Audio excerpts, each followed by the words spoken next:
আলাইকুম প্রিয় দর্শক, আপনারা সবাই কেমন আছেন? তো আজকের ঘটনাটা যেভাবে লেখা আছে ঠিক সেভাবেই পড়ছি। আমার নাম প্রিন্স, মিরপুরে থাকি। আমার ভূতের কাহিনী ভালো লাগে, তাই আমিও একটা গল্প পাঠালাম। আশা করি ভালো লাগবে। আমাদের গ্রামের অনেক দিন আগের একটা ঘটনা, প্রায় 5-6 বছর আগে। গ্রামে অনেক বেশি জিন সম্পর্কিত ঘটনা শোনা যায়। আমিও এটা শুনেছি আমার বড় কুকুর কাছ থেকে। এবার ঘটনাটা বলি।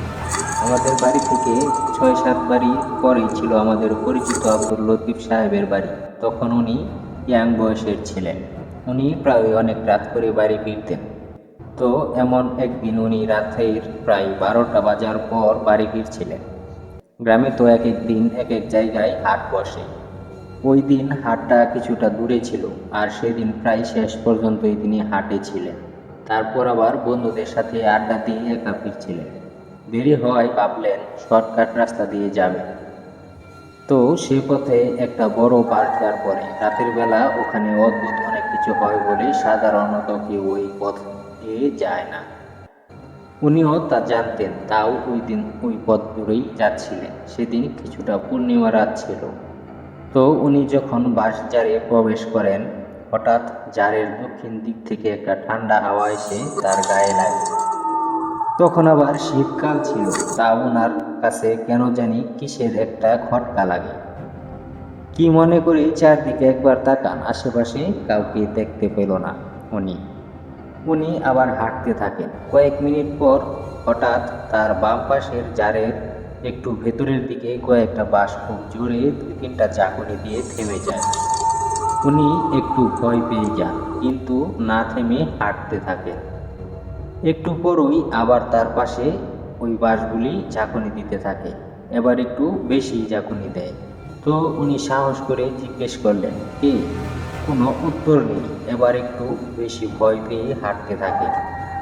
তখনই সামনে একটু দূরে একজন সাদা দাড়ি, হাতে তসবিহ সহ সাদা টুপি জুব্বা পরা একজন লোক ওনার দিকে আসতে থাকেন। কিন্তু একজন মানুষ হেঁটে আসলে তার গায়ে যেমন একটা অসম ওঠানামা বা নাড়াচাড়া বোঝা যায়, ওনাকে দেখে তা বোঝা যাচ্ছিল না। মনে হচ্ছিল সমানভাবে ভেসে আসছে। পা কি মাটিতে ছিল কিনা তাও বোঝা যাচ্ছিল না। কাছে আসতেই দেখেন আসলেই লোকটি ভাসমান। এমনটা দেখে উনি ভয়ে ওখানেই থমকে দাঁড়িয়ে যান। লোকটি কাছে এসে বলেন, তুই এই পথ দিয়ে আর কোনো দিন যাবি না। এখানে অনেক খারাপ জিন থাকে। এরপর আর কোনো দিনও গেলে তোর অনেক ক্ষতি হয়ে যেতে পারে। উনি তো ভয়ে এই কথাগুলো শুনে কাঁপছিলেন। লোকটি বলল, যা, সোজা বাড়ির দিকে হাঁটতে থাকবি, সাবধান, পেছনে তাকাবি না। বলেই উনি আবার আগের মতো ভাসতে ভাসতে চলে গেলেন। একটু সামনে গিয়ে মনে হলো অদৃশ্য হয়ে গেল, আর দেখা গেল না। উনি তাও ভয়ে কিছুক্ষণ ওভাবেই দাঁড়িয়েছিলেন। হঠাৎ তার হুঁশ হতেই উনি খুব তাড়াতাড়ি হাঁটতে লাগলেন। ঝাড়ের প্রায় শেষের দিকে আসতেই ওনার চাদরের পেছন থেকে টান লাগলো, আর মনে হলো অনেক দূর থেকে মেয়েলি কণ্ঠে কে যেন বলছে, এই লতিফ, তুই যাবি না। তোর দাদা আমার অনেক ক্ষতি করেছে, আজ তোকে পেয়েছি।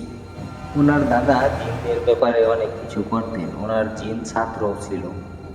উনি এরকমটা শুনে তখন জোরে দৌড় দিতে লাগলেন, এবং দৌড়াতে দৌড়াতে বাড়ির উঠানে আসতেই তার ভাইকে একটা ডাক দিয়ে অজ্ঞান হয়ে গেলেন। এরপর টানা 1 সপ্তাহ পর্যন্ত খুব জ্বর ছিল। আর বাড়ি আসার পর ওনার গায়ের চাদরটা তার গায়ে ছিল না।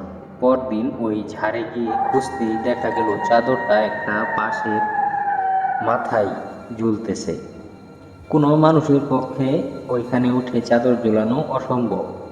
আর পরে জানা গিয়েছিল যে ওই লোকটি জিন ছিল ওনার দাদার ওই ছাত্র, যেই সাদা জুব্বা টুপি পরা লোকটি তার কাছে এসে কথা বলেছিল। ওই রাতেই তার দাদাকে এসে নাকি ওই জিনটা সব বলে গিয়েছিল। এরপর থেকে ওই পথে রাতে তো দূরের কথা, দিনে অনেক দিন পর্যন্ত মানুষ চলাচল করেনি।